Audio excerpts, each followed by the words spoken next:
I'm delighted to welcome Maggie Harris to NTU's Formation series and to the Black Writing in Britain module to give a reading and discussion of her work today. Maggie Harris is a Guyanese poet, prose writer, and visual artist whose works include several poetry collections, short stories, and a memoir, as well as collaborative multimedia work. Maggie Harris is a winner of the Guyana Prize for Literature, regional winner of the Commonwealth Short Story Prize 2014, and the Wales Poetry Award in 2020. She has worked as creative writing tutor, reader development worker, and international teaching fellow, and in collaboration with artists across genres since 1990. In 2024, she was awarded an Arts Council England grant towards revisiting Guyana and its rainforests following the discovery of oil. She's published in journals including Poetry Wales, Wasifiri, Magma, The Caribbean Writer, and Seaside Gothic. And her poem Canterbury is an art installation at the city's Westgate Gardens. And her poem Lit by Fire on the North Foreland Lighthouse was commissioned by the BBC. She has read her work internationally, including in the Caribbean, Ireland, and India. And recent collaborations with artists in the US have put her poems to music. Her poem, This Is Not a Gospel Song, is on YouTube. In 2024, she was appointed a Fellow of the Royal Literary Fund and runs a weekly reading group in Kent. I Sing to the Greenhearts is her most recent and her 11th book. So thank you so much for joining us today, Maggie.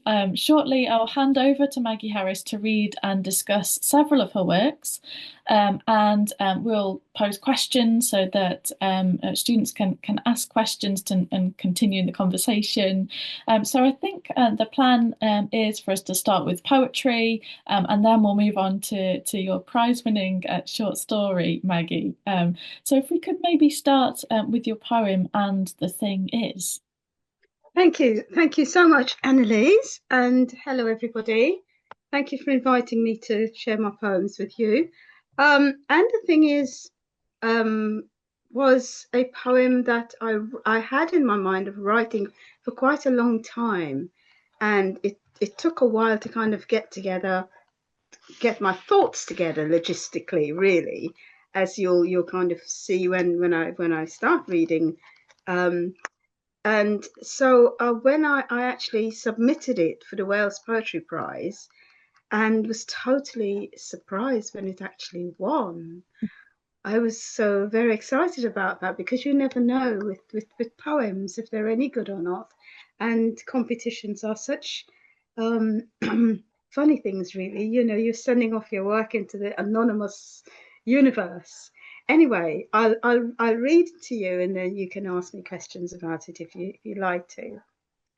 And the thing is, if there had been a Brixton in the home counties, or a Cardiff in the valleys, a Toxteth or a Chapeltown, where we could have dropped our Georgie bundles, where my mother could keep her church hat and her accent, where she didn't have to always explain where she came from, where she could have kept her doilies and her Jesus and slipped into familiar ways like others from the sun. If her laughter could have broken on back steps and carried upwards to the telephone wires, loud and raucous like parakeets, if carnival was not something just to watch online, or remember from 1969, we could have cauterized some of the wounds we acquired whilst migrating. South of the river in 1973, you couldn't get a plant in, we couldn't find an eddo, saltfish or jeera, sweet potato, bird pepper, callaloo. Casrip only come in somebody grip travelling back from home. When the body have to force itself to dumb down your force-ripe self, and your chiffon dress too flighty for the worship, when no hymns bursting, no tambourine reverberating, and the smiles a few over the pew, You are not easily identifiable. The color of your skin mystifies, because the thing is, we didn't have no tribe. When you're half in, half out, which half to throw out is the thing. Which half can you reconcile as you watch TV? The boys them get stopped over and over, but nobody don't shove you on the bus or cross the road or move house. That is the razor blade of misconception. The shame.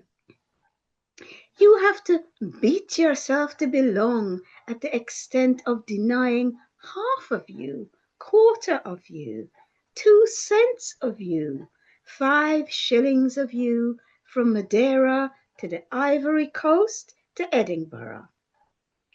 But her Jesus come with my mother, who thank him for all he had done, bringing her and her children out of the wilderness, not understanding was a different kind of wilderness. While letters from home, full of murder and gangster and riots, the Portuguese quarter where she born now a no-go. And even sugar you can't get, even though you grow up right there next to Canefield. Our granddaddy breaking his back for 40 years. We have to be thankful. We have to be thankful. We have to be thank. So we're swimming in a different world. And I'm not saying it all bad. The people did not massacre us with hate. No dog shit by the front door, though once I got called a white nigger. My mother get called love. Found work amongst those whose hands were the color of work. Still, they say, we never knew people like you grew there. 2 generations later, across a pebbled beach in Kent, broken families are walking out of the sea in wet shoes, their children and their mobile phones held high above their heads, surrendering their bodies to the Dover Patrol. In their wake, another broken trail, a human chain from places formerly known as home. Wonderful, Maggie. Thank you very much. It's a real pleasure to hear your voice reading your poetry and to see where the emphasis lies. I wondered, but one of our first questions for you, we've been thinking a lot about place on the module, so London and the regions, and Yes. I just wonder whether you want to say any more about why you begin the poem by mentioning particular places. So we've got Brixton and Toxteth, and later on Madeira and the Ivory Coast. Did you want to kind of talk about how you're using place in this poem? Well, like I said, it's a poem I thought about for a long time because I wasn't sure what I was trying to write about. And basically, it was down to the fact that a lot of the communities of migrant communities do settle in some of the cities that I mentioned, you know, in Toxteth, in Liverpool, in Brixton. And the richness of that is that you find a community. So you have got people who you can identify with. You know, your customs are similar, are the same. People come from different islands, but certainly from the Caribbean, there's a lot in common with the English-speaking islands. But myself and my mom, I came first, followed by my mom and my 3 sisters. We lost our dad when I was 15, and when I came over here, I was 17, so it wasn't very much longer. And then my sister and my sisters and mom followed. And we ended up living in Thanet, which is on the coast, Ramsgate, Dover, Margate, that area. And at that time, there was no community at all. There was no Caribbean community. So the foods that I mentioned, I mean, you're talking very early anyway, 1973. And so perhaps some of those things didn't happen right across the country anyway, but you certainly could go up to Brixton and get a plant in, but you couldn't find one in Waitrose in Ramsgate. And when my mum went to church, she was totally alienated in how she felt because, I mean, not only was it cold, but the mass was different. You didn't have that Caribbean kind of warmth and kind of meeting people that you knew. So all those sorts of things. And I used to wonder, well, what you're feeling these kind of, you know, isolations. And at the time, I had been to university as a mature student, so I connected with a lot of the work that you're probably looking at with your students this year, and you know, like Sam Self and Lonely Londoners, and you know, there are stories about people who've come at a certain time and they vibed together in a way and established their own kinds of communities.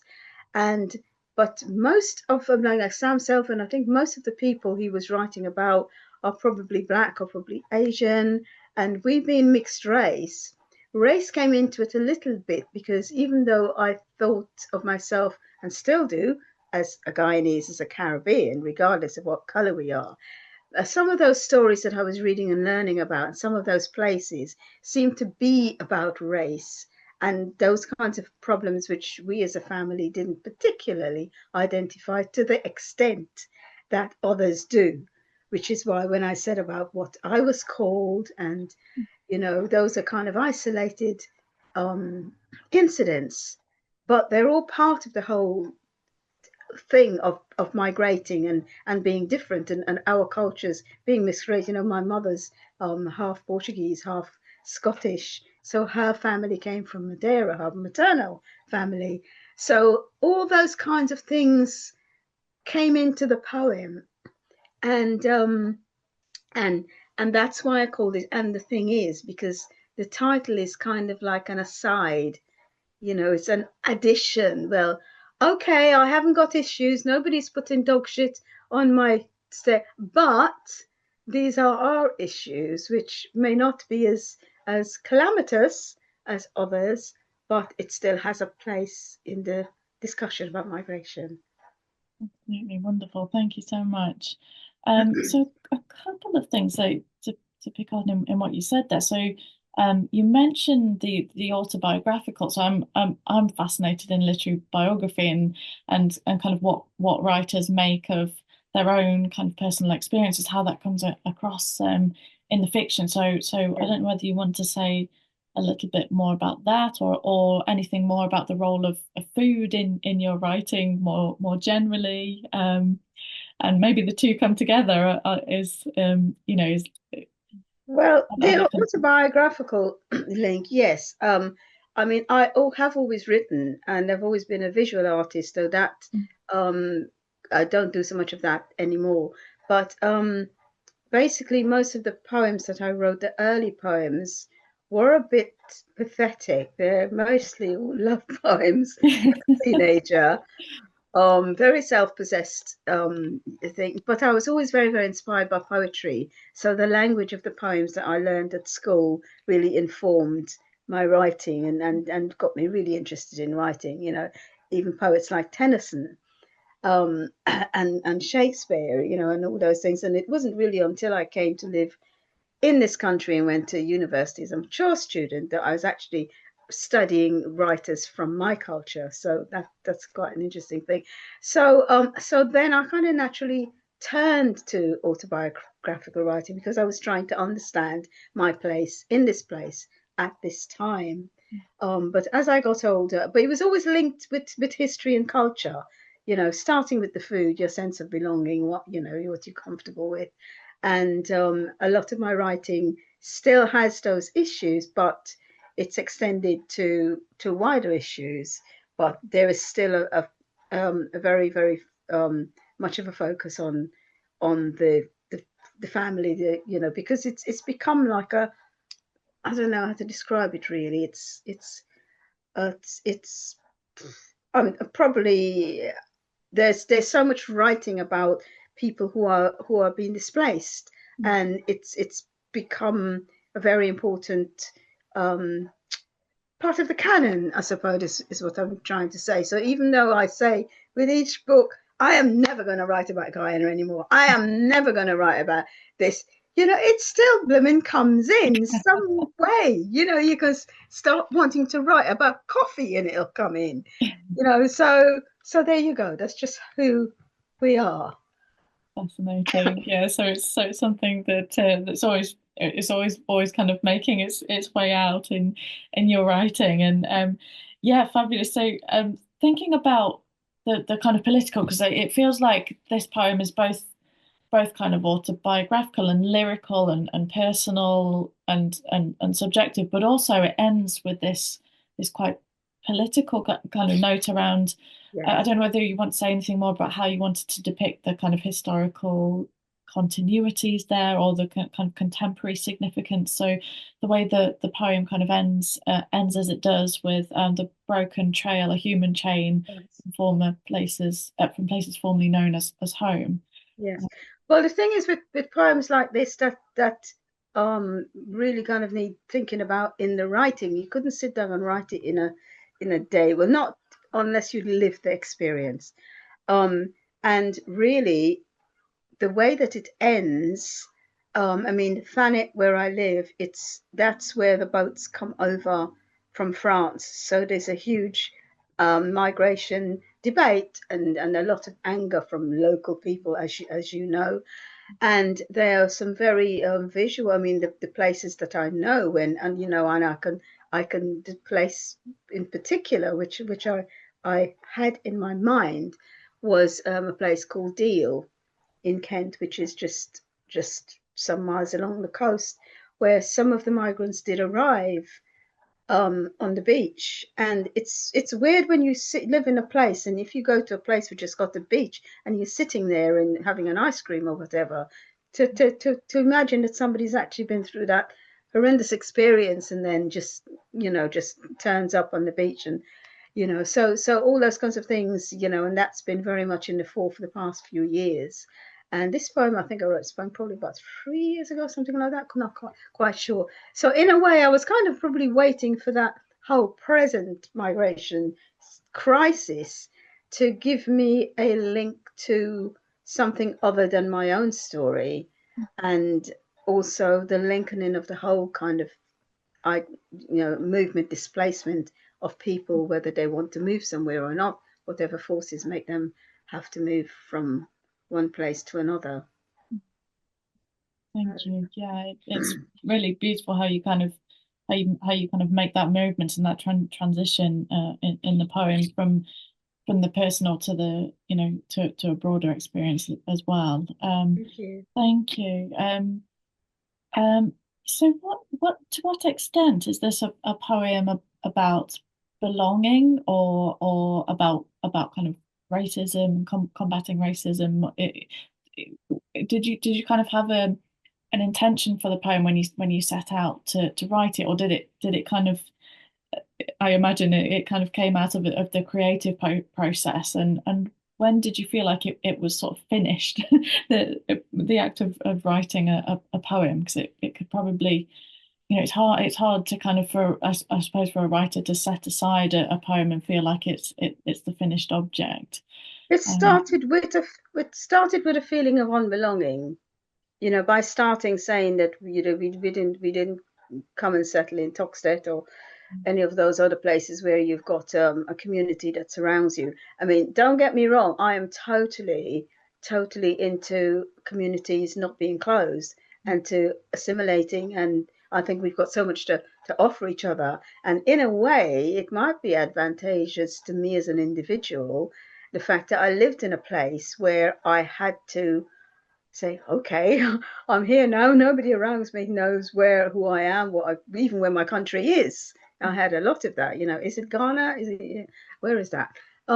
Because I've had to always kind of explain myself, whether I'm doing a children's poem or where you say where you come from, you carry your history on your shoulder.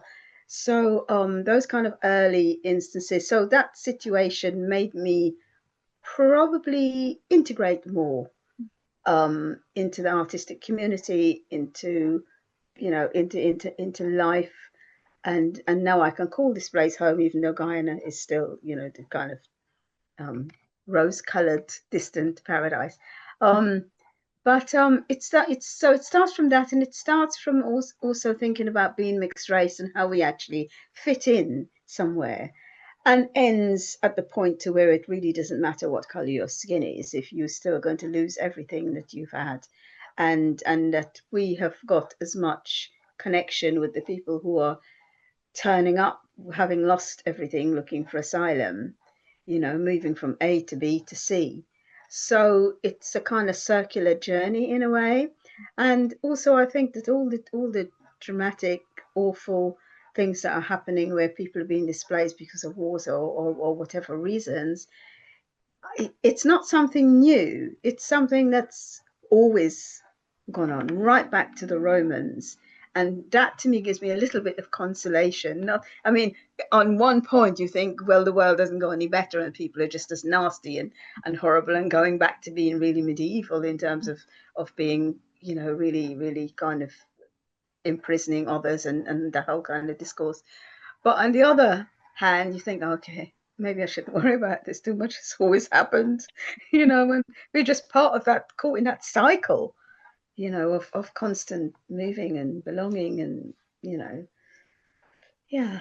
Wonderful. And we looked last week with the students at some of Jackie Kay's poetry and the fact that she's returning to the same subject, decades apart. And we were thinking about the imagery of a cycle and the way that, she kind of uses this imagery of a broken wheel or something. And the Yes. way that this, again, that as you've just said, this, there's things that we think things are progressing, but actually we're returning back and looping back, and the poets seem to have that same, putting out that same Yes. message as you've just said. Yes. And I think for people like Jackie Kay and Lem Cisse, having been adopted, they have got kind of an extra, very internal breaking, haven't they? At least one of the things that I say about my family is that my mum and my dad and my mum and my dad and my sisters, and we all know where we come from. And even though our dad's no longer with us, and I mean, I've got three sisters, we're all getting really ancient now, but we all know where we come from, and that little lovely family um, kind of, not togetherness, but kind of I think just kind of knowing where you come from, even though we can't trace roots back, especially through my dad, because the whole, black experience of tracing roots is well nigh impossible. Um, so yes, definitely. Fabulous, thank Mm, you. mm. And I think I'm fascinated to hear more about your experience in Wales with the next poem that you set for us to look at. Okay. Um, so we've talked a little bit about place. Again, on the module, we've been thinking about not just the predominance of London in Black writing, but regional kind of writing as well, and broader Britain more broadly. Again, Jackie Kay and Scotland, for example, last week. I wondered if you wanted to give us a reading of, oh, you did tell me the name Something now, great. Cumpen Craig. I don't think I'm I nearly don't think there, I'm nearly I don't think there. my pronunciation is that brilliant, to be honest. Um, but little bit of backstory. When our youngest daughter um left school, my husband and I thought we would go and live in Wales. It's a bit of a daft idea, to be honest, because we did end up getting into trouble in as far as house buying and all that sort of thing goes. And 10 years later, we did actually come back, but it didn't really start off as a big move to go and live there. We just thought, okay, we'll just kind of have a different experience and maybe do up this old cottage and that sort of thing. So that was the kind of initial move, now that the children had fled the nest, so to speak. But we ended up staying there and we just came across this cottage, totally nothing like we thought we would buy, and we just fell in love with the woods and the stream and the river and the bridge and all this sort of thing, and kind of got stuck and very poor as well, ran out of money and all these sorts of things. And so, but I did write, I think, about 3 books there. And so this particular poem is just one of the poems that I wrote about living there.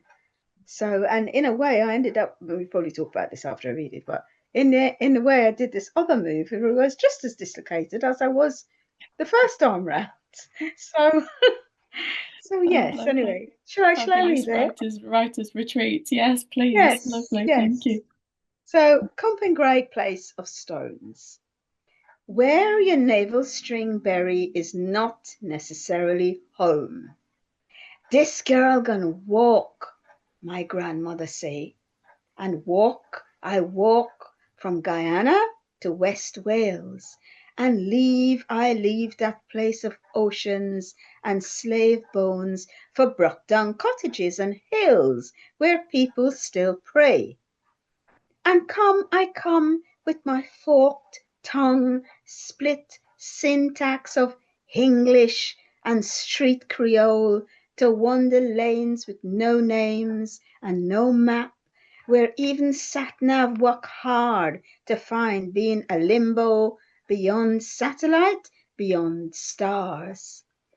And stars and dreams of stars and songs called these Welsh from home to cross oceans to a continent of the imagination.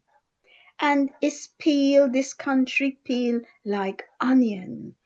Garden cups my cottage in its fists of seasons, caring nothing for my ignorance of names, pronunciation, language, and history running in the street, right in the stream, right there beneath the stone. Mill worker, foot bottom still indent, ghost voice, talking story, wild, a catch a fire, how he catching boat with intention to get the hell out of this place.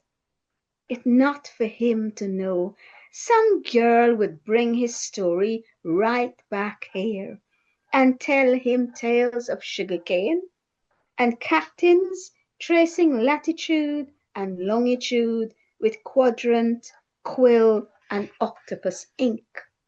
Is laugh he would laugh, true, true, whilst that stream keep gurgling, stones keep tumbling, underscore the footfall of my feet. Wonderful. Thank you very much. I have to open by asking what is the meaning behind the name of the poem? Would you like to say more about? Well, Cumpen Greg actually means place of stones, Okay. Mm, and which we discovered when trying to tame a wild garden and dig a wild garden full of stones. And yes, so that's basically what it means. wonderful. And the first line, the navel string, the line about burying the navel string, is this kind of connected to celebrating the past or finding a home in the present? It feels like quite protective and a navel string like an umbilical cord sort of Yes, thing. well, the navel string is the umbilical cord, Okay. yes, and Caribbean people use that quite a lot to mean, well, what it means, your navel string. And your navel string is always connected to your home and your place of birth. And in some cultures, um, and some ethnicities in Guyana, of which there are 6 basic ones, some people will bury their navel string under a tree. Or there are stories that I don't know if they still do it. This might be something that, was done, long ago, or with country people, maybe people who lived closer to the earth. I mean, we grew up in a town, so my navel string wasn't buried under no coconut tree, as far as I know. But although I often say to my mom, I think I was found under a coconut tree because I'm very different from my sisters. Um, but yes, so the navel string thing, and that's the saying about, burying your navel string where you come from. Yeah. Beautiful image, isn't it? And thinking more about some of the imagery in the poem, What were you kind of intending around the connection between the Welsh mill workers and the sugarcane captains and quadrants? Would you like to say a little bit more about that kind of context? Yes, well, the cottage we lived in, West Wales is what they call as far west as you can go. You cross past Cardiff and keep going. It used to take us 8 hours sometimes to get back to Kent. And my family over here, my daughters, and say, why did you have to go so far? But the place that that particular place is a little hamlet, and it used to be that there is still a mill there, and the National Woolen Mill of Wales is actually just up the road, just about 2 or 3 miles itself. But there was a mill right down the end. It was what you call a dead end road, just a road that wasn't paved, and at the end of it was a mill, and opposite the mill were the old mill cottages, and that's where a lot of the Welsh people used to work, because you probably know, if you've been to Wales, anybody goes to Wales, you'll see a lot of these mill cottages near to streams, which used to power the millstones to make the wool, use the wool that from Welsh sheep to actually make clothes. So there was that, the fact that we were living in a place that had a definite history. Um, and also, I was always fascinated by the stories of so many Welsh people who left to actually go and live in South America, and specifically in Argentina. And there is quite a lot of affinity between Welsh people and the Welsh community in Argentina, who still speak Welsh, and they still wear some of the traditional clothes and still have their own beliefs. It's quite fascinating, that story. So I was thinking about them, and about workers leaving Wales to go to South America, and somebody like me coming from South America, sort of the circle, kind of, another kind of circular journey. Thank you. It's really fascinating, and it makes me want to do a little bit more kind of reading and research around that area. Fascinating. I'm interested in the language that you use as well, which really comes across when you're performing your poetry.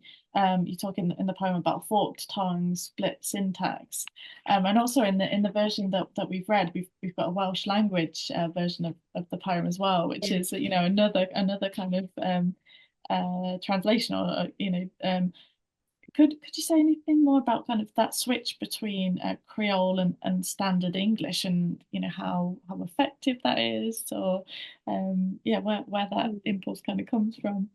Well, I think like that all the time. I think most Guyanese people do, and probably most people from the islands do. And because you have your Creole, your street talk, your home talk, and then you go to school, and your parents and the church, they teach you to speak proper English. And it's quite funny, because when I came over here, I found out I actually spoke more proper English than a lot of English people, because I was working in a factory the second year I came to live in this part of the world, and there's so many people, and I had done more in my years of learning Shakespeare and stuff than any of them did what, so I love the language anyway, and I love that experience as well. So yeah, so the Creole is a natural thing, and I find it comes out naturally in conversation, when I'm speaking like to my mum or other Caribbean people, and in the poetry, it's usually when it's an oral voice. When I've tried to write kind of pastoral poetry in Creole, that is, to use a Ramsgate term, well hard. It's because it just doesn't exist. The fact that, how do well, you obviously have to create it, and I did try and do it in a poem called Limbo Lands, for my first collection. I did try and write a poem about the river using Creole, but trying to find the words, because when you learn poetry, you learn, well, certainly when we learned poetry, it was English poetry, and the pastoral poetry, was very, of course, to be old fashioned, obviously, to the young people who are learning today probably aren't learning the kind of poetry that I was learning when I was at school. But trying to put the two together was very, very, very difficult. The kind of Creole come, but it comes out when a voice arises. Yeah, a kind of internal voice will, and then that'll just slip into that in the spoken language. Fabulous. I was really happy to have it, the poem translated into Welsh as well, because Menna Elfyn, who is a very famous poet herself and a scholar, she herself, her grandfather was buried just up the path from Mm. where our little Welsh cottage was. Mm. So she had this affinity with Cumbernauld as well. So there was this nice kind of, yeah. Mhm. Oh, Uh, lovely. That's really lovely kind of detail and an inside kind of perspective to the poem as well. And I love how you kind of talk about the dialect as a voice for your poetry. Have any and kind of your influence as well, like the Tennyson you've mentioned before and the pastoral and the yeah, yeah. sentimental. Have any poets influenced your writing in dialect? Are there any kind of poets that you're kind of emulating, or just does the voice just come really naturally, as you say, when you're kind of thinking of a speaker for your poem? Um, It's a natural one. Um, yeah, because I still kind of I think I still kind of think like that. Um, but it is great to see that there are so many poets now who are writing in those languages. I mean, I loved, like some parts of the poems that Derek Walcott wrote. He's a great favorite of mine, Kamal Brathwaite. I really loved his work. Um, and there's just so many Caribbean poets who have, and Jamaican poet Louise Bennett.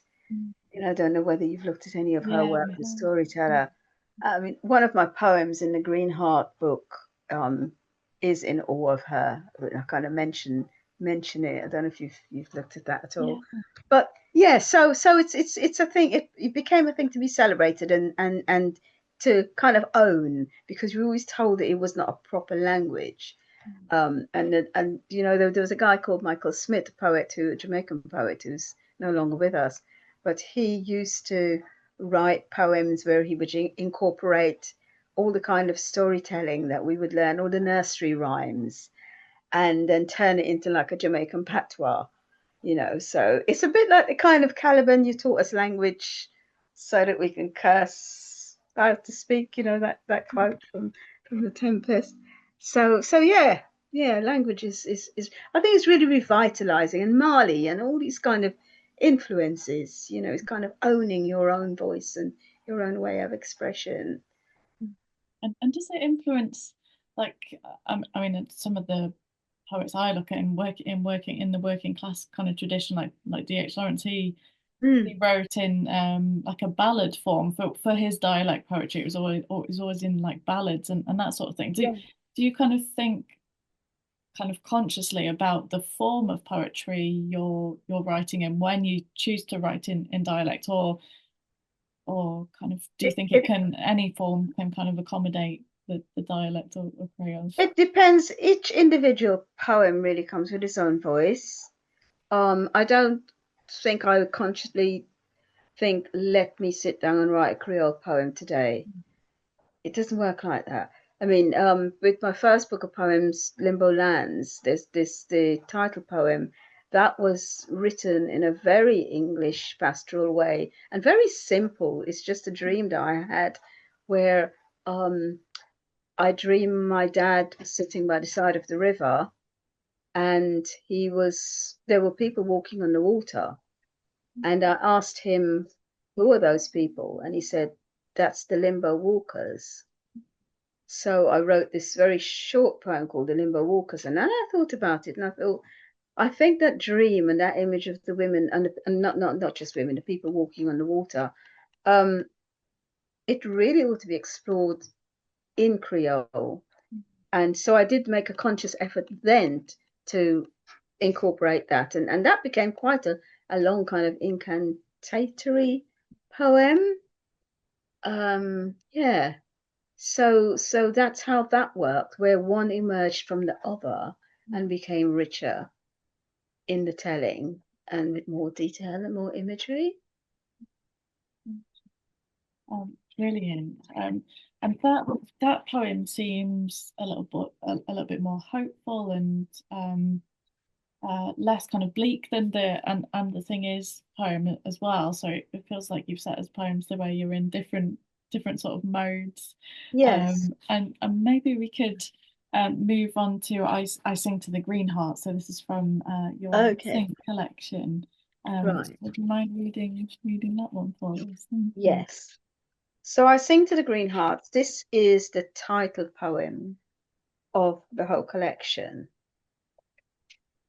Did you want me to say anything about it, or should we wait until Yeah. I've read it?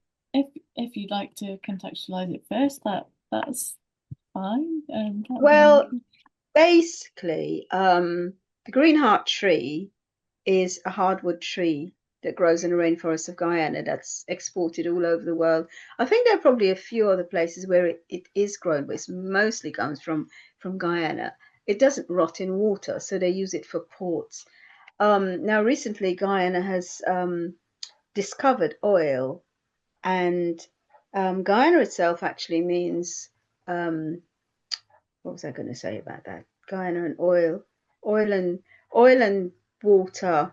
That kind of that kind of oil and water don't mix thing. Have you heard of that where it doesn't mix?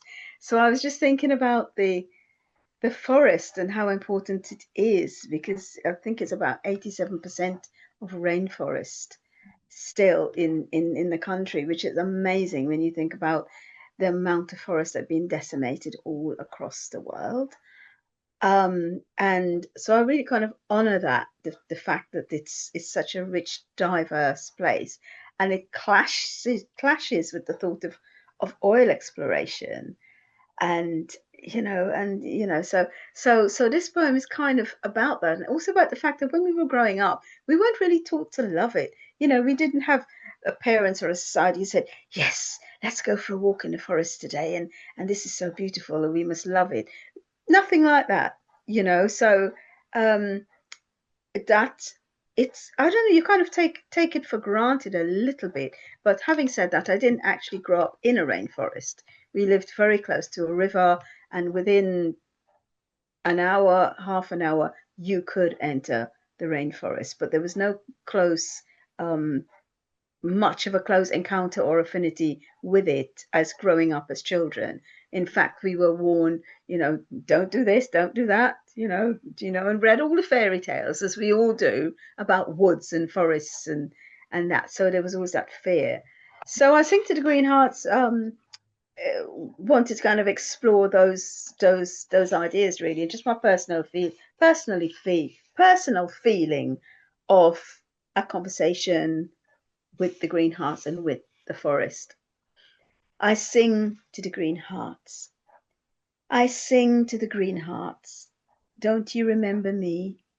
The curly-haired girl from Main Street, warned not to wheel her bike on the back dam, where the road became track, became bush, became the unnavigated wild for a girl child.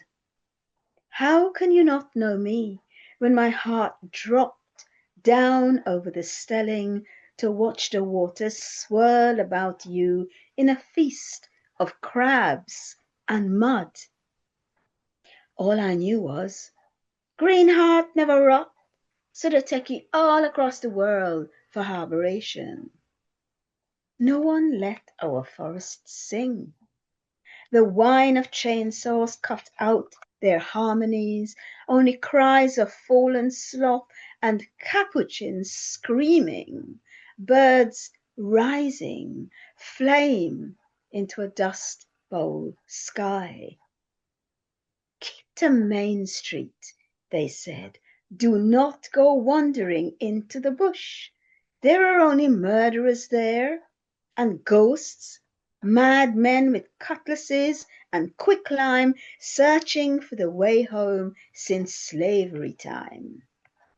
The parrots now, so many mothers stoned to the ground, so their babies can inhabit the shoulders of men and girls. My grandmother, even, the soul of kindness, mother of so many children, I lose count. There's Polly the parrot on the veranda, endlessly singing her name. Pretty Polly, pretty Polly, pretty. No one let the forest sing. They were too busy stripping her flesh and bones, crunching into dust undiscovered potions and vaccines. No one sung to me of forests. No one taught me to love them. No one brought me the tale of lilies as wide as a boat, only stories of running men and crazy women, mad with snakebite, hollow with gold, and cloven-footed Cinderellas tip-tap-toe in the deep, dark woods. Bye, baby bunting, daddy's gone a-hunting. So they're saying now there are not enough trees to filter the carbon to allow us to breathe. The politician and his cowboys tear through verdant forests like a virus, razing them to the ground. I potter round my garden like it's the world. We are all migrants here. Japanese bananas, Chinese fuchsias, Welsh poppies, me. In my dreams I sail with Captain Cook, not Columbus, who never knew where he was going, even when he got there. I am a plant collector, sleeping in a cabin with the artists and scientists. I try to organize a mutiny. Fabulous. Thank you very much. I love the mention of the childhood nursery rhymes and the kind of the oral tradition, the kind of stories that children are told that are, you know, attempts at consolation, but also really dark. I wondered Yes, why, yes, yes. wondered why, like, is there a connection to childhood joy or something darker here, and how and why that comes in your poem? What you were kind of intending there? Well, as I said earlier, we all read these fairy stories, don't we, of woods and how they're dangerous. And I kind of wish that I had had more of a nearer acquaintance with the woods. I have a friend, a fellow writer, so it was not even woods, we called it bush. My friend who lives in Guyana, Guyanese, she actually grew up on the river. My dad grew up in the river as well, but this particular friend, she actually grew up miles from anywhere. She lived for about 18 years, quite isolated apart from with her family, apart from using a boat to get groceries, which would probably be a day's journey. And she was educated by her mum at home, and she's the most well learned and beautiful poet and painter. And so her experience of the forest, I mean, I went, I had a few visits. My dad used to work up the river, so we would have trips, and I'd go and visit my grandmother who had a house up the river, but that was a very short acquaintance. So in a way, I kind of feel a bit cheated that I didn't have that more full acquaintance with the rainforest. Um, and the stories that we were told as a child were very kind of cautionary ones, which well, I think I would have preferred to have, had a bit more of acquaintance with that. And so that's what that's about. But those stories are still very powerful.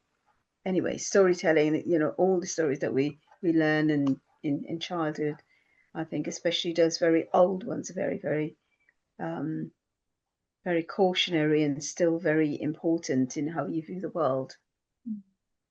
And then the contrast with the penultimate stanza around there are not enough trees to filter the carbon to allow us to breathe. The politician and his cowboys tear through verdant forest like a virus, raising them to the ground.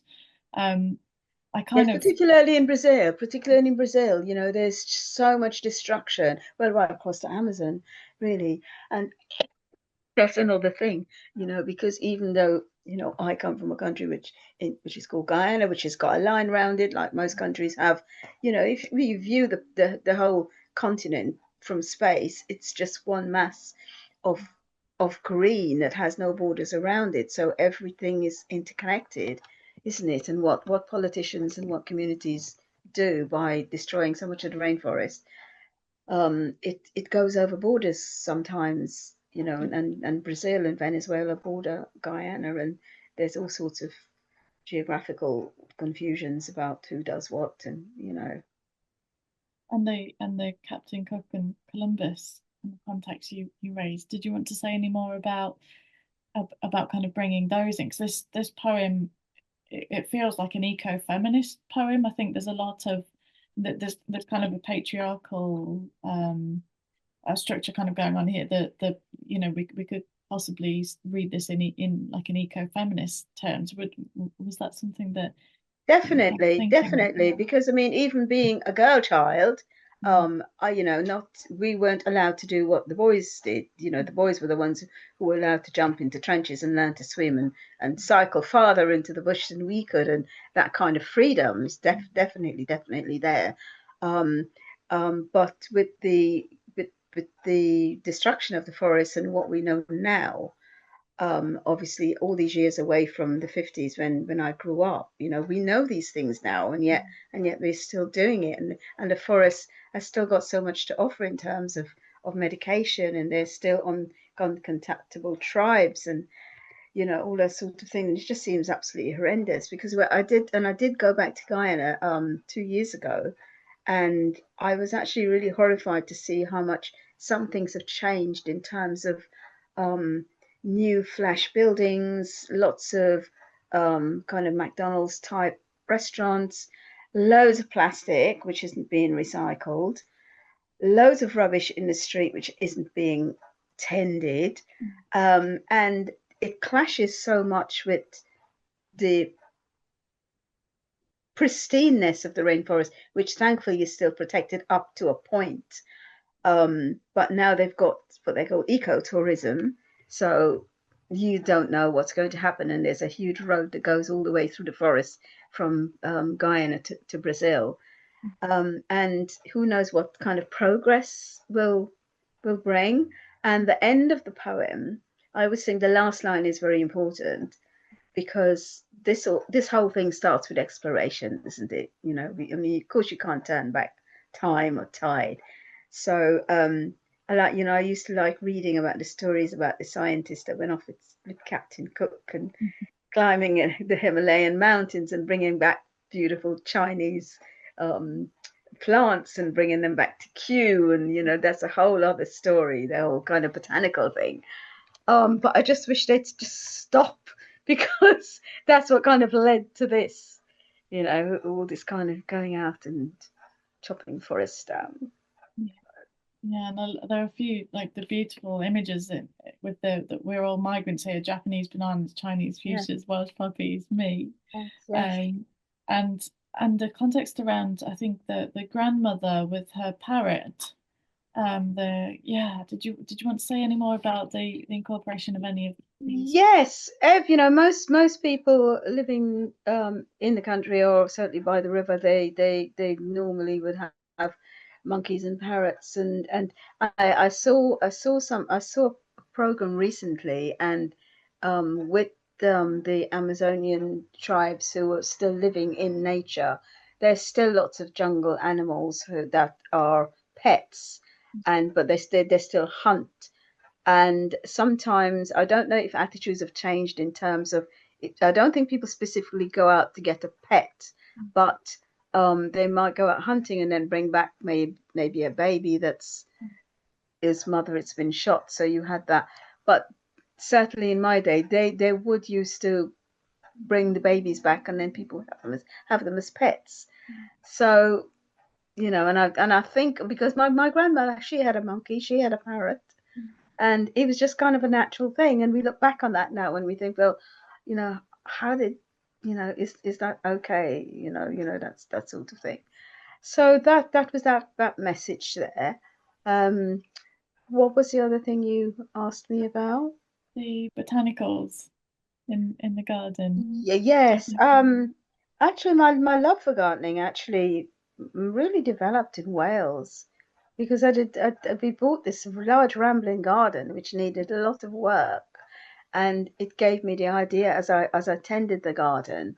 A lot of ideas for poems would come because I would think about where the plants themselves came from, and and that's a whole other really interesting way to kind of look. But I mean, I don't know if you've read Olive Senior. Have you read Olive Senior's work? Mm. She's a Jamaican poet.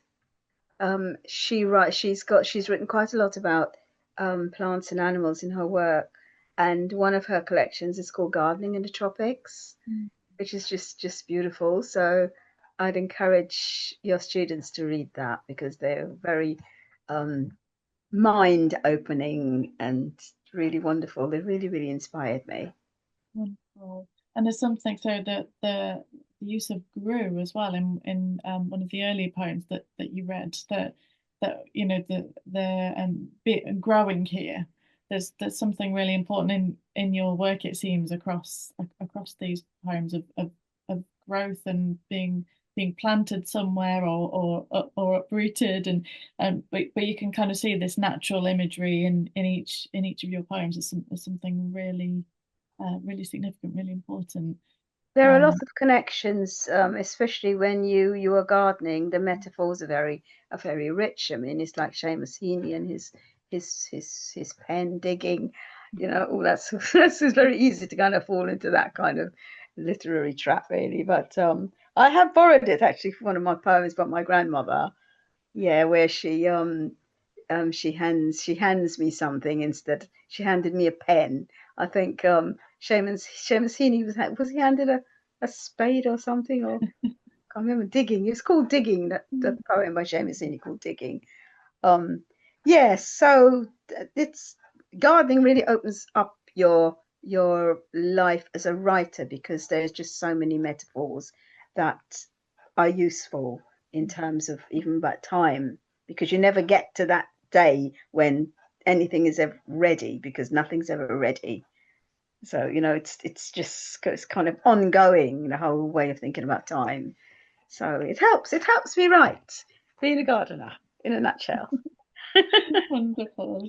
Um, and just in those terms about the picking up the pen, I think the final line in this poem, I try to organize a mutiny, is that when I read it, I was kind of thinking it through the pen, through the power of the pen, and through your voice as a poet, kind of speaking out about all of these issues that the poem raises. Is that kind of what you meant by that line, or is it something completely different?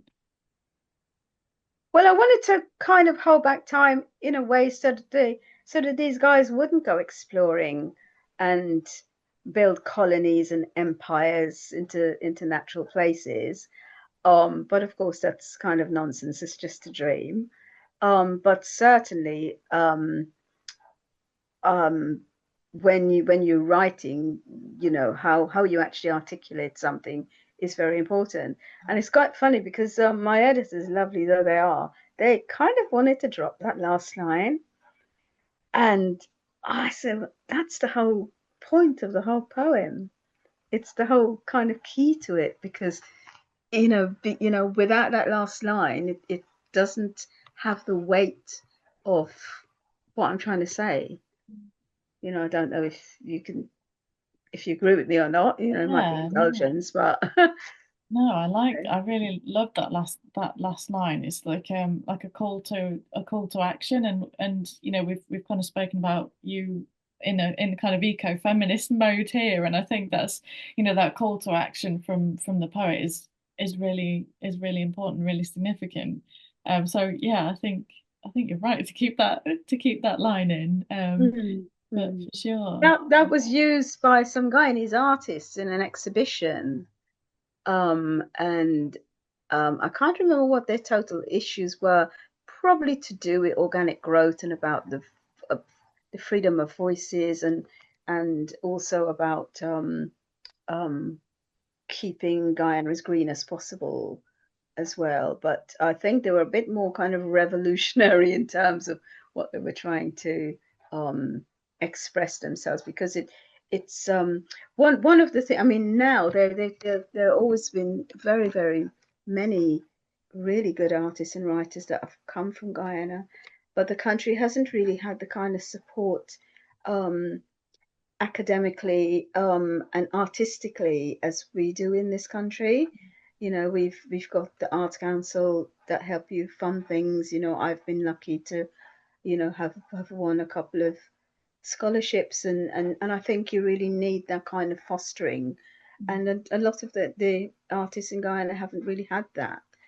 So I think that's where the kind of revolution was coming in terms of artistic freedom, and you know, you kind of need money obviously to work as an artist, and yeah, well, that's a whole other argument. Yeah, could talk about that for a long time. Yes, yeah, yeah. Brilliant. So thinking about grandmothers, and again, kind of carrying on that maternal kind of significance. We talked about the navel string Mm. and the grandmother with the poet in this poem. Could we move on to looking at your prize-winning story? Would you Oh mind yes, reading us a little bit from Sending for Chantal, which ending for won Chantal. Yes, Commonwealth Short Story Prize? yes. Thank you. Um, okay, this a little bit of a background to this. Um, a lot of children, and not only in Guyana, but in the whole Caribbean, when parents left the country to work in the States or even in the UK, a lot of children were left with family members to be looked after. But this particular child in this story, she never gets sent for whatever circumstances. And it is something that does happen. Um, and I just wanted to write about her story from her point of view, from the child's point of view, because I did know somebody who was very close to me who had this experience. So so that's why I wanted to write from the child's point of view. And it's written in Guyanese Creole as well. So if you can bear with me while I read that, so I just do a couple of pages. Is that Yes, okay? I think that'd be Yeah. wonderful. Thank you. Okay. My mother voice growing old over the telephone. At first, I thought was the line crackling. You know, sometime reception ain't good considering whether the voice have to travel under the sea or over the sky. Then there was also the business of her getting American. That one was a slow business. When Pickney's small is only so and so did us notice. Like how when Sunday come and we running up to Uncle Marcus' house to hear the telephone and Granny complaining at me, slow, she say, slow, your Granny legging fast like your own. And when we reach and the telephone ring, bring, and me one can't control myself, it's climbing up high on Uncle Marcus' kitchen stool. And when she's sweet voice come tinkling down the wire like birdies singing or water down the drain pipe, is the sound I holding on to, and the words follow. Chantal, she say, Chantal, how's my sweetheart, honey child, mummy chocolate fudge, eh? Sometimes she's so clear, it's like she in the room. And Granny said the first time I dropped the phone and was looking all round the house for mummy and I bust out one crying. Was like the time we Puppy Smarty see himself in the long mirror and start yapping and running behind the mirror to find the other dog. Other time her voice ain't clear at all. She sung like she's shouting through the drain pipe, or like the boys on the dam fishing, cupping the hand around the mouth and hollering across the water. Uncle Marcus shake the phone then and blow down it and put it to his ear and his face getting vexed bad. He have to cut the line, he say, 'cause it not good, but he don't cut it. He put it down and look at it. And then it ring again after a long time when we getting fed up, and then all we jump and then laugh when mommy voice come back on. The other thing I remember about the first sound was happiness.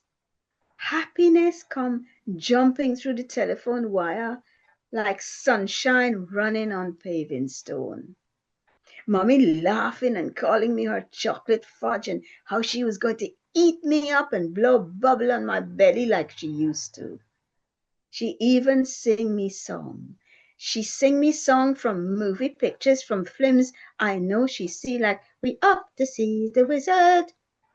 She know I see it because she send me videos. At school, my friend them jealous bad when they see I have new videos that ain't even in the store yet. She know all the word of them songs so good, Granny say it's like she memorized them. And it's true, the song same.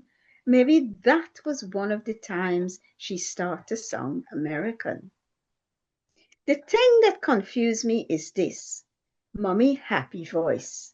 Because even though I happy hearing her voice dancing on the telephone line, even though Sunday was filled up with all the preparation for that, was still 6 other days to get through.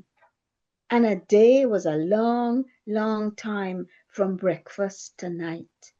From morning light when other people mommy voice breaking through the jealousy to nighttime when them warning, "Y'all come inside now before Jumbie catch you." I not happy. I want my mommy. The smell of her, the feel of her arm wrap round me, even when she push me off, she laugh and laugh. That day after my birthday when I was 4, when I didn't realize what happening, when the house filled up with uncles and aunties and some cousins from the river and my god sister who I turn up funny, when car horn blow and mommy come out her bedroom with a suitcase and heist me up and wipe ice cream off my face with her kerchief and kiss me and squeeze me, she said, "Chantal, mommy going away for a little bit and granny gonna look after you and mama gonna come back soon and collect you." That day still clear in my mind. Before and after not so clear. Before mixed up with mornings and sunshine and granny flinging dust out with the broom. Before mixed up with mommy having the radio on and going outside with her church shoes on. Before was smelling mommy nice talcum powder smell after she bathed. After was granny use it up till it all gone. After was me hollering and not eating and vomiting and kicking granny. I don't know how much time we've got. Do you want me to read a bit more? Or? Yeah, I'm really enjoying it. So do you want to read a little bit more? I'll read another. I'll read another page in a bit. Okay. Yeah, lovely. Was Uncle Marcus say, "Stop crying," in he big man, hard like rock voice. He say, "Stop my stupidness," as I nearing school time and they don't have babies there. He take me out with he in the government car and point out the beggars in the street. He drive past the marketplace where the women have their babies under holy parasols in the damn blast midday sun while they're selling 1-2 mangoes.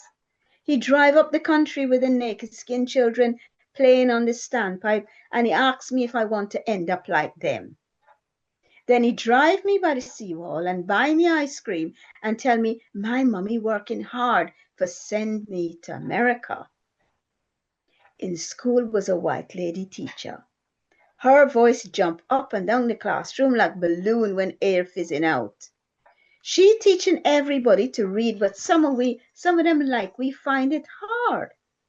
No cat don't sit on no mat in we house. Smarty don't sleep no like no log. He sleep like dead dog. At home, postman come with letters from America. Some have my name on them. I spell it out slow with my finger. Granny read out the words inside, and hearing mummy words through Granny voice was a different experience to the telephone. She write the same things as she say about how she miss her chocolate fudge and how soon she going to send for me. Sometimes Granny slow down she voice, and I feel she's skipping what else Mummy said. Her lips move quiet. Then she say how Mummy working real hard. She have to scrub floors and lift heavy old ladies, and she hardly don't get any sleep because of beck and call. I don't know who they is. She say how Chantal must write. She don't understand. Writing not for me. I prefer talk to she on a Sunday. When I ask Granny when Mummy can send for me, she say, soon, soon. When I ask Mummy when she can send for me, she say, soon, soon. Wonderful. Thank you so much, Maggie. And it's so poignant with the child's voice. I think that's the power. And I think there's something about the rhythm of the language you use there that it kind of, you really bring it to life, this hopefulness that the mother will return. And the passage of time is so beautifully well handled. That with the talcum powder running out, it's so poignant. Yeah, How did you sort of manage the passage of time in the short story form? Because that must be quite tricky. because like I said, I knew this particular child, and her mum would send her things like a bottle of nail polish, and she would know how long it would last for. And that first line, my mummy voice growing old over the telephone, because her mum left when she was 4, and she would get this phone call for years afterwards. So if you're not going to see somebody, well, later as the story goes on, they would use they didn't have video then. They had what was those telephone on the computer? Yeah, it was like Zoom, but very very like Skype, that kind of thing. But yeah, so her voice grew older over the telephone as a child because that's kind of growing up. I mean, I was listening to um some poems that I'd recorded. Oh, it must be 20 years ago now, the other day, and my voice sounds so childlike. Your voice does change obviously as you get older. So that line kind of was like always the first line for me to kind of write that story. Yeah, and as far as time goes, throughout the story, I had to think about how to manage the passing of time. Um, so yeah, so well, when you've lived as long as I have, you, you can do that because you can remember all the changes from never having a telephone to having a telephone to never having internet to having internet. You know. And I think there's something about the unsaid in this story that's really powerful. I love that kind of poignant image of the grandma holding a letter to her chest and rocking, and you never quite know what was in that letter because the child never knows what was in the letter, but the kind of poignancy of that image having stuck with that child, through the passage of time. I thought that was so beautifully kind of depicted. Yeah, I don't know what to ask you about that, but I just thought it was wonderful. Thank you, thank you. It's always good to know that people are understanding what you're trying to do. So it's, because writing can be a bit of an indulgence. Um, and but I mean, I certainly when I was a child, the whole thing about children business and big people business were very, very separate. Children weren't. You used to listen to the Keyhole, Yeah. but you mustn't listen to big people's story, and you get a slap and locked out the door. Go downstairs and play. You mustn't listen. So the things they just wouldn't tell you. There were always silences. There's some things that just were not for the ears of young children. So the grandmother wouldn't tell the child that maybe her mum was having whatever kind of difficulties, and no, she won't be able to send for Chantal yet. Maybe next year. You know, that's another title. I think they've used that in a movie, haven't they? Maybe next year. Yeah, this whole kind of sending, and and even in stories, because a lot of Caribbean writers have written about this whole child parent grandmother thing. Even when the child is sent for, that can be just as traumatic, moving from from one country to another, and then you have parents which are, I mean, these stories, different stories that different writers have covered. How do you settle into another culture? You've left all your friends, and there's different things, racism, all those sorts of things that they have to change. So in a way, it's a plus to be not sent for. It certainly was in her case. So now you know how the story ends. And you depict the fallback child as well, which is fascinating. Like and the way the other children, the relationship they had, like the unsaid there, with the status of these different children being known as sent for and fall back. Yes, that's right. That's right. Yes, because funny, when I was just speaking just now, I was thinking about that boy, which wasn't a real boy, but he was in the story. He occupies a place of quite a few children who sometimes they'd be sent back because perhaps the parents in the country that they'd chosen to go to are not succeeding financially or whatever, so they can't cope with the child, and they send them back for another year or something. So a lot of these children are, up and down with different places. Yeah. I mean, I recently met an adult who had spent, her father was Guyanese, and she had spent, I think, 2 years in Guyana while her mum went there to live with her father.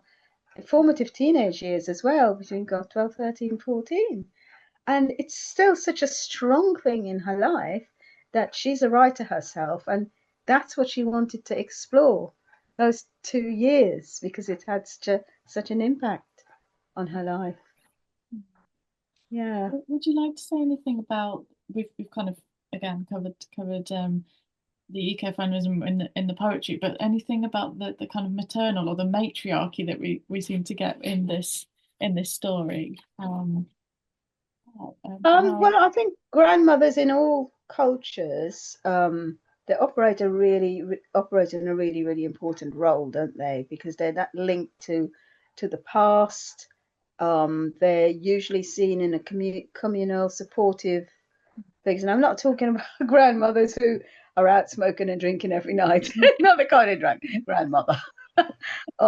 So it's probably a little bit of a stereotypical grandmother, but very, very real, in those times. We were talking about the 50s when women were only just starting to work and be paid in the workplace. A working woman during my time of growing up was quite unusual. When I say working, I mean going out and working in an office, or having a job, because most women were still at home. But the grandmother situation were always the ones who were left with the children so that their families could move on, whatever, in search of work or having to leave the country. Um, and it's reminiscence of a time when there was more of a community as well, because now in this country it's a different situation with the whole nursery situation for people with children, isn't it? And even though a lot of grandmothers do look after their children. I know people who do. I still do. I've got great grandchildren now. I do send them back after a day. That's enough. Bless them. Yeah, it's a very, very, very important figure, and certainly one that's very potent in Caribbean literature. So if anybody wanted to write about that aspect of Caribbean literature, there's a lot of resources out there. Which excuse me, which resource.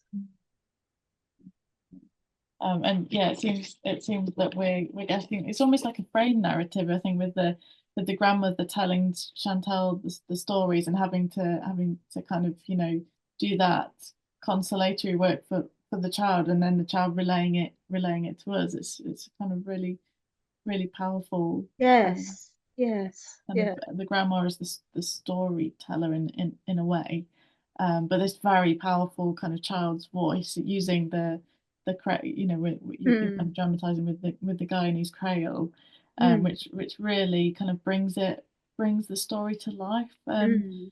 I don't know what are your, like, the final questions. I think we've pressed you enough for one day, but Oh, oh. why do you think this story won the Commonwealth Short Story Prize? Do you have a sense of why this, what it was in particular about this story? I mean, it's a wonderful Well, story. the Commonwealth Prize is always one of these ginormous things. You just never know. I had a warm feeling about it because I knew that the story was, when I say true, it was based on truth, and but also I thought that the writing of it was important. The child's voice was important, and I think one of the reasons that it won was actually because it's actually written in Creole. Because I remember one of the judge was Martin Marlon James, who himself went on to win the Booker Prize. He said even though the story was not a new one, because as I said, the whole sending and caring for of children was always a fluctuating thing because of the situation.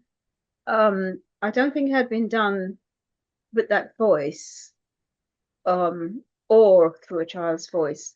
And I remember years later, some Caribbean poet saying to me that they felt liberated, that um, they knew that that Creole was appreciated, and it gave them the freedom and the confidence to write more in Creole and to send work off, whether it's poetry or prose. So I was really happy about that, you know. Mm, Yeah. Wonderful.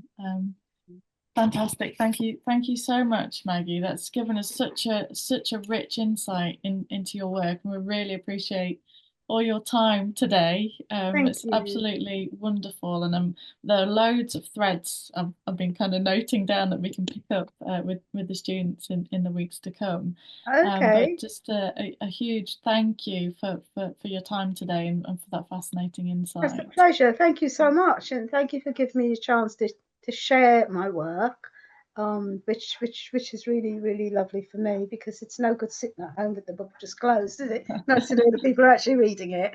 And yeah, sorry about the linking up at the beginning. I hope that didn't cause Oh no, no problems. problems at all. I'm glad we were No, able to do it this way. it was well worth sorting that out. It was Oh, absolutely thank you. fabulous, and yeah, such a rich insight, as I say.